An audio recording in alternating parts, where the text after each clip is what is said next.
Hey everyone, we're going to take a look at Milwaukee's new Rover rechargeable pocket floodlight. It's model number 2112-21. It comes with one of their new red lithium USB batteries, which is a single cell, and this one is 2.5 amp hours. Specifications on this are 2 hours of runtime at 445 lumens on high, or 11 hours of runtime on 100 lumens on low. Alright, so let's take a close-up look, and then I'll give you a couple examples of this thing in action. So here it is up close. You've got your 8 LEDs on the front and your clear lens in front of it, and that is protected by these little bump outs on either side. So if you set it face down like this, it's not going to get this lens scratched up. The clip is right here. It can go over some pretty thick fabric or even a lanyard to be hung from. It goes over jeans pockets just fine. You've got your cover on the back. It's got little detents that it goes down and slides forward to hold it in with your red lithium USB battery.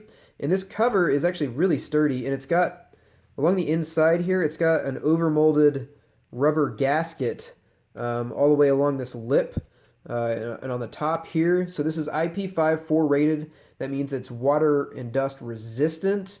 You're not going to be able to dunk this probably without it getting any damage, but it should stand up under rain or splashing water. Over here on the side, you've got your USB port with this little silicone or rubber boot that clips back down. And here's your charge indicator. So if your on-off button right here, if you click that, it'll give you green, yellow, or red depending on the charge. And it also is a charge indicator while it's charging with the USB cable in there. It'll flash at you red, yellow, and green, and finally go solid green when it's all the way charged. Charge times for this is 1 hour and 45 minutes is what I got for 100% charge, and somewhere between 45 minutes to an hour it went to 80% charge, which is flashing green. I also did a runtime test on high for this, and it got to 1 minute 49 seconds before it started flashing at me. The light will flash on and off to tell you, hey, it's about to run out of batteries so you don't get stuck in the dark. And then it actually made it to 2 hours and 11 minutes before it shut off completely. So it flashed at me once at 1:49. The stated runtime is 2 hours. It made it to 2 hours and 11 minutes. Milwaukee is usually pretty good about their lighting products meeting or exceeding the stated runtimes for a given battery. So here's the red lithium USB, and I don't know if it's an 18650 cell or a 2700. This is a 2.5 amp hour cell, the standard 3.7 volts or 4 volts max. And I definitely see why Milwaukee moved to a different battery platform, because this is so much smaller than an M12 battery. Here's the standard 1.5 amp hour compact battery. They're usually moving to 2 now, but they're the same size. But you've got 3 cells in this as opposed to this 1 cell right here. So you don't have all the bulk. Can you imagine putting a 12 volt battery in something like this? So I definitely see why they went to this for rechargeable, and it is nice that you have a rechargeable option instead of having to go through a bunch of alkaline AAA or AA batteries. All right, so next I'll take this, turn off all the lights in my garage and give you an idea of how much brightness it throws, and then I'll go put it under the hood of my truck and give you an idea how it'll work in a real-world situation.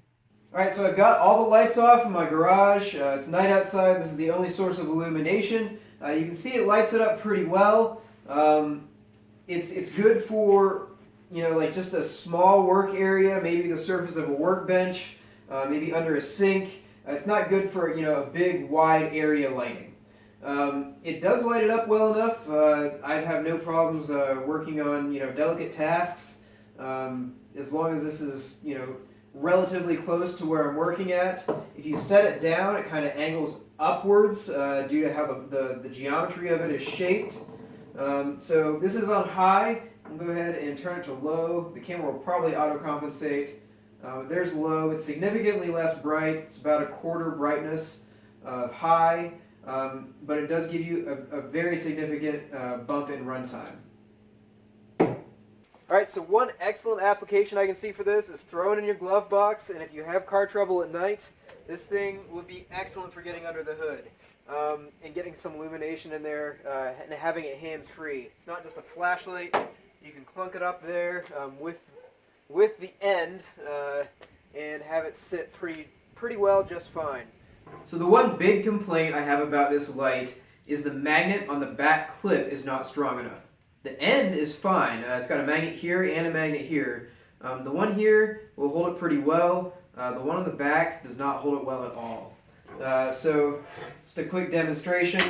If I put it on this framing square, you can kind of get it to hold on, but you can see if you put it, sometimes it slides, sometimes it doesn't. And once it gets that momentum, it doesn't stop a lot of the time. If you put it like this though, it's got a really good grip on the end, which is how I'm usually going to be using this, I think, from the applications I've tested it out on so far, just sticking it like that. But you're pretty much absolutely out of luck if you want to stick this sideways. It just falls right off. It's absolutely not strong enough, and it's not really, they really should have made this with another magnet back here, or a stronger magnet here that will actually hold it sideways and keep it from turning with the torque. So luckily it's a little impact resistant. I'm almost never going to use this back magnet though because it's so weak. The clip on the back here really works best with like a lanyard around your neck or a shirt pocket. You can put it on your collar, but it's going to kind of stretch your shirt out a little bit. Maybe if you have a button down or a button, polo or something like that, it'll hang on a little bit better and not give you a nice little V-neck going on. But yeah, like a neck lanyard, if you're wearing that, it will clip on there really easily. Or if you need, lighting lower, you can clip it on your pocket as well. Situations this excels in is when you've really got to get light in a tight spot, and you want it at a right angle, because this is not oriented like a normal flashlight that's going to project out this way. It projects out to the side. So you can slide it back in somewhere and get light where you can't necessarily shine with a flashlight. So overall, I think this is an excellent light. The only shortcoming it has is this weak battery in the back, but it definitely has its own niche application. It is called a pocket light. You can put it in your pocket, you can throw it in a tool bag. It takes up a whole lot less space than the M12 Rover does. So you don't get quite as much illumination as this does, but you have a whole lot more portability with this. Alright, so let's talk price point. This is $60 for the light, the one battery that comes with it, and this 2-foot USB cable. I think that's a pretty good deal for the capabilities this has. They do sell replacement batteries, the red lithium USBs, for $20 by themselves, or $40 with the battery, another one of these cables, and a separate charger. So if you buy that $40 kit, you'll always have one of these batteries ready as long as you have a USB power source nearby, since this doesn't run down the battery as fast as it can charge it. So it takes an hour and 45 minutes to charge this to 100%, and it takes 2 hours and 11 minutes to drain it on high using this. So you only really need one spare battery for this if you have access to USB power where you're going to be using it. So hopefully this review is helpful. Let me know if you have any questions in the comments section below. And once again, don't forget to subscribe.